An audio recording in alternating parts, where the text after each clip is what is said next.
All right, let's get started. Good afternoon, everyone. In Colombia this morning, the Secretary General held a meeting with the heads of the comprehensive system of truth, justice, reparation, and non-repetition. He also attended an event in commemoration of the 5th anniversary of the signing of the final peace agreement. The Secretary General stressed that after more than 5 decades of conflict and awareness of the suffering it caused, we have a moral obligation to ensure that this peace process is successful. He noted that this anniversary provides an opportunity to celebrate the achievements of the final peace agreement, acknowledge the challenges it faces, and renew our collective commitment to fulfill its promise to build a stable and lasting peace. Following the event, the Secretary General had a bilateral meeting with leaders of the former FARC-EP guerrilla movement. And this afternoon, he will meet with representatives of civil society. He'll visit the La Paz es Productiva fair in Bogota, and will also hold a meeting with President Iván Duque and officials of his government, as well as with victims of the armed conflict. This will be followed by a joint press conference with President Duque. And yesterday, as you know, he visited a former training and reintegration area in Llano Grande, in the town of Dabeba. He said that he appreciated having the opportunity to listen to community members, indigenous, and government authorities. The Secretary General pointed out that they know better than anyone that peace does not occur overnight. It is hard to build, take care of, and sustain, he emphasized. In the afternoon, during an event in commemoration of the peace process in Apartado, the Secretary General noted that the final peace agreement had the success of conceiving peace in Colombia not as a process imposed from above, but as a great construction effort. He stressed that we must follow the path shown by the negotiations on the agreement and ensure that women have their central place in the design and implementation of development programs. Mr. Guterres is expected back in New York tonight. Jan Kubish, the special envoy for Libya, briefed the Security Council by VTC from Tripoli on the process leading up to the 24th of December elections. He said that a preliminary list of presidential candidates is expected to be announced later today. He warned that the political climate in Libya remains heavily polarized. He noted that vocal opposition to the holding of elections on the basis of the existing legal framework persists, as some leaders and constituencies continue questioning the legality of the electoral laws, while tensions are rising on the eligibility of some high-profile candidates. Mr. Kubish called on all those that challenge the process or the candidates to channel them through the existing judicial mechanisms and to fully respect the verdict of the judicial authority. He said that the presence of foreign fighters and mercenaries continues to be of concern, although the ceasefire has continued to hold.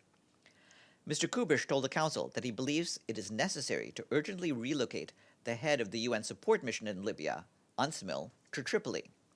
And he noted that he has previously expressed support for splitting the positions of the special envoy and the head of mission, and for locating the head of UNSMIL in Tripoli. In order to create conditions for this, he added, on the 17th of November 2021, he tendered his resignation. The Secretary General yesterday accepted his resignation, effective as of the 10th of December. Turning to northern Ethiopia, we can report that almost 40 trucks with humanitarian supplies, including food, departed Samara yesterday for Tigray. This is the first convoy since the 18th of October. Trucks containing fuel and medical supplies are still waiting in Samara, pending clearance from the authorities. With the humanitarian situation in Tigray continuing to deteriorate, it is critical that a regular flow of humanitarian aid into the region is established. As we have noted previously, 500 trucks of humanitarian supplies are required per week. Meanwhile, UN humanitarian air service flights to Mekelle resumed today, following their suspension on the 22nd of October. As a result, UN and humanitarian partners were able to rotate staff in and out of Tigray and transfer a limited amount of operational cash. However, humanitarian partners on the ground continue to report significant challenges due to cash shortages for operations. Humanitarian partners continue to respond to urgent and growing needs across northern Ethiopia, including in Amhara and Afar, despite what continues to be an extremely challenging operating environment. In Amhara, a major food assistance operation has started in Kombolcha and Dessie towns, targeting more than 450,000 people over the next 2 weeks. Hans Grunberg, the special envoy for Yemen, has concluded his visit to Egypt, which we had mentioned yesterday. He told his interlocutors, including the Egyptian foreign minister, the head of the League of Arab States, and a diverse group of Yemeni men and women who are in Egypt, that piecemeal approaches will not result in a sustainable solution. There needs to be equal focus on immediate priorities that mitigate the impact of the war on civilians and on the longer-term questions that needed to reach a durable and just solution to the conflict. Discussions in Cairo also included recent military developments in Yemen, including in Hodeidah, and the worsening humanitarian situation.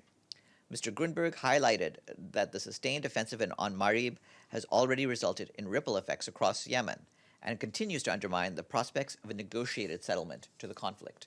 A full press release on his visit is online. The UN Interim Force in Lebanon, UNIFIL, commented on Wednesday on media allegations speculating on the activities of the UNIFIL Maritime Task Force in the context of the Beirut port explosion. The Maritime Task Force has been deployed at the request of the government of Lebanon for very specific tasks in support of the Lebanese authorities. Lebanese authorities retain the sovereign prerogative and related responsibility to secure their maritime borders. UNIFIL also cannot board and conduct physical inspection of any vessel in Lebanese territorial waters unless specifically requested by the Lebanese authorities. It is not responsible for authorizing entry into Lebanese ports, which again is the sovereign prerogative of the Lebanese authorities. UNIFIL has been fully cooperating with the Lebanese judicial authorities and has provided them with all requested assistance within the scope of its mandate. Moving to Afghanistan, the Office for the Coordination of Humanitarian Affairs reports that aid distributions and needs assessments are continuing across the country with a focus on food and cash assistance, non-food items, water, sanitation, and hygiene supplies. Through its countrywide seasonal support program, the World Food Program recently distributed food to close to 45,000 people in Kunduz, Badakhshan, Takhar, and Baghlan provinces. So far this year, WFP and partners have provided food and nutrition assistance to 13.7 million people. That is over 4 million more people than in all of 2020. This includes 5.5 million people in October and 4 million in September. In August, WFP had reached 1.3 million people. In the coming days, some 26,000 people, including internally displaced people in Daikundi and Kabul provinces, will receive fuel, blankets, warm clothing, and cash for transportation. This follows an assessment by the International Organization for Migration. For its part, the UN Refugee Agency, UNHCR, has also provided essential winter assistance to more than 62,000 internally displaced people in the past 2 weeks. UNHCR also reports that about 25% of the 668,000 people displaced by conflict this year have returned to their places of origin since September. They say this is due to improvements in security conditions on the ground. And finally, as of today, the 2021 Afghanistan flash repeal, seeking just over $600 million, is 104% funded.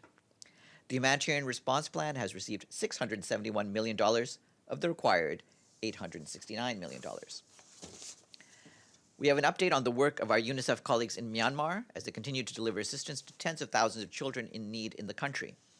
To ensure the continuity of health services, UNICEF has supplied medication to cover around 30,000 children under the age of 5 in the states of Rakhine, Kachin, Shan, and Chin. This includes medication to treat pneumonia and diarrhea. UNICEF also continues to provide emergency health services, including teleconsultations and referrals for pregnant women and children. More than 9,000 women and children have already received this type of support. Finally, UNICEF has begun providing humanitarian cash assistance to families with children aged from 2 to 5, as well as children with disabilities. These subsidies help families pay for key services.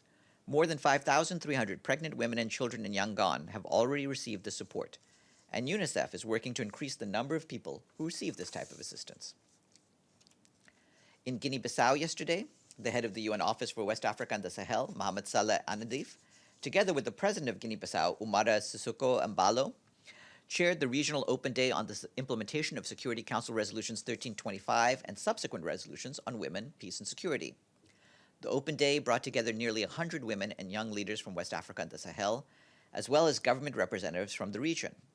They spoke about new initiatives to be put in place to prevent conflicts and consolidate peace, and ways to accelerate the implementation of the Women, Peace, and Security agenda in West Africa and the Sahel. And tomorrow is the International Day for the Elimination of Violence Against Women. The theme this year is Orange the World, End Violence Against Women Now, and as in previous years, this International Day will also launch 16 days of activism.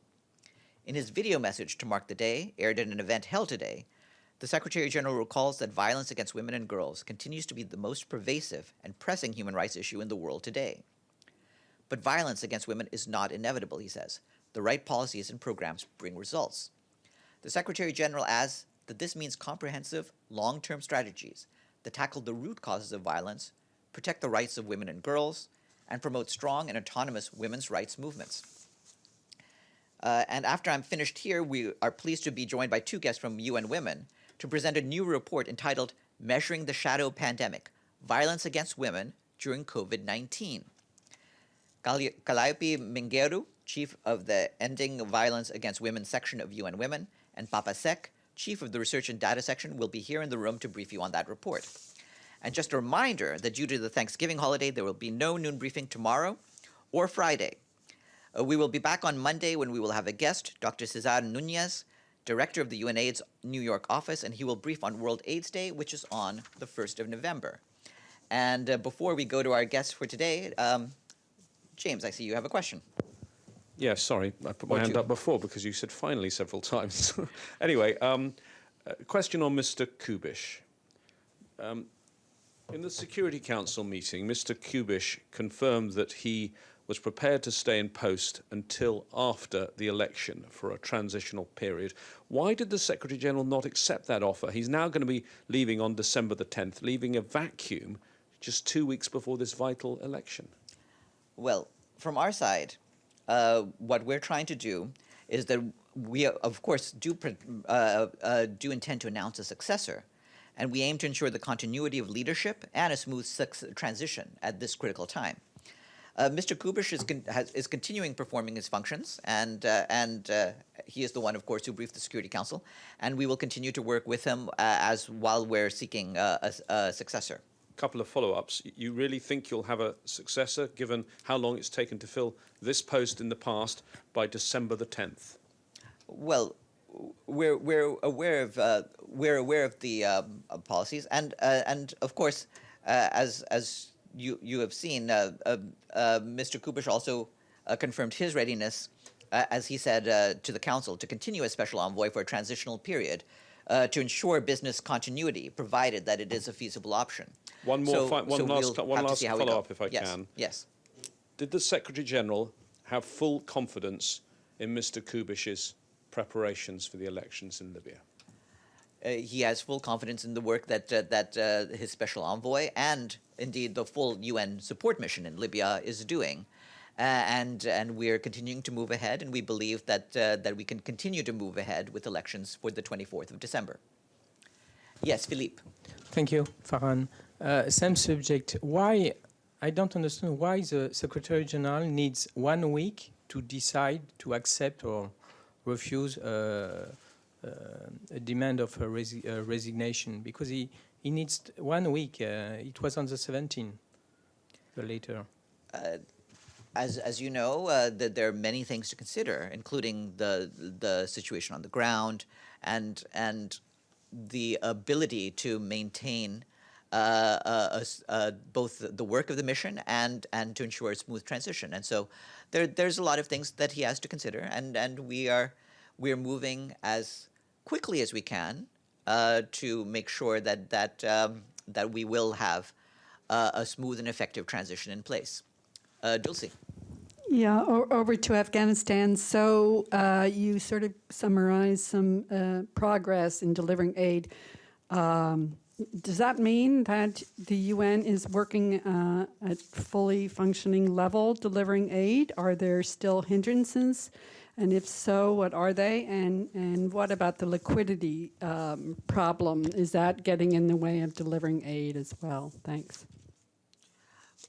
Well, certainly we are working as well as we can to make sure that we are able to conduct our operations in Afghanistan. And we have been working with the de facto authorities, and we certainly appreciate, in particular, the generosity of donors who have done a very good job to give us the resources we need in a timely fashion. Regarding the liquidity issue, Currently, aid agencies are using a combination of hawalas and national banks in the country to pay their own staff salaries and other smaller scale procurement requirements. However, these modalities are not sufficient for the large-scale operations requiring cash payments or cash assistance in country. And we're engaging with international financial institutions to find a solution for humanitarian actors so that the response can continue to scale up. If I may, so who in the UN is responsible for making sure that the financial situation improves as soon as possible? Well, as you know, there are officials in the UN who are specifically in charge of making sure that all of our operations are funded and can proceed, and they're the same groups and the same offices, including the Department of Operational Support, the Comptroller's Office, and we'll work with the relevant authorities to make sure that we can continue to fund our operations. Okay, but who leads this effort? I mean, which agency? There are a lot of agencies. So is there one agency that's leading it, or is it sort of fragmented? It's not fragmented. You're aware that we have a country team on the ground, and the country team works with the officials in headquarters to make sure that the financing can continue to work. So far, we're continuing to function and respond to the challenging situation on the ground. Okay, if I may, again, is it the UN mission in Afghanistan that's responsible, or is it UNDP? Because I get conflicting messages from both agencies. They both work together on making sure that this can proceed. Yes, Celia. Thank you, Farhan. Any concerns by the Secretary General over the elections in Honduras? We know that the Office of the High Commissioner for Human Rights expressed her deep concern about the violence that has been transparent since September 2020 when the election process started. Any concerns, especially in terms of the possibility of people to be able to have free access and... No, we certainly share the concerns that were expressed by the High Commissioner, and we would urge all of those involved in the electoral process in Honduras to ensure that the voting process can occur peacefully, and we again fully support what Ms. Bachelet is saying. And there's nothing in the chat, so back to you. Sorry, I've got a couple more on different issues, if I can, Farhan. Sure. First, the government in Ethiopia is expelling 4 of the 6 Irish diplomats that are based in Addis Ababa. Normally, this would be a bilateral issue, but as you know, Ireland serves on the Security Council. It's also been sort of serving as the unofficial pen holder, and some might see this as retribution. What is the UN's reaction? Well, I will leave it to the two countries concerned to deal with this bilaterally. But I certainly believe that the government of Ethiopia needs to make sure that all of the regular rights of diplomatic personnel are adhered to. And one on Iran. You're not briefing tomorrow, and on Monday we have the nuclear talks which are taking place. As you know, the Director General of the IAEA has been to Tehran trying to get an agreement on monitoring and failed to reach an agreement. How worried is the Secretary General that this could impact those important talks on Monday? Well, from our standpoint, I don't want to speculate on how the talks will be affected. But from our standpoint, we again reiterate that the Joint Comprehensive Plan of Action is one of the significant diplomatic achievements of recent years. We encourage full support for that agreement, and along with that, we encourage Iran to cooperate fully with the International Atomic Energy Agency. And with that, let me go to our guests. 1 second, please. First act. Here's my mask. There it is.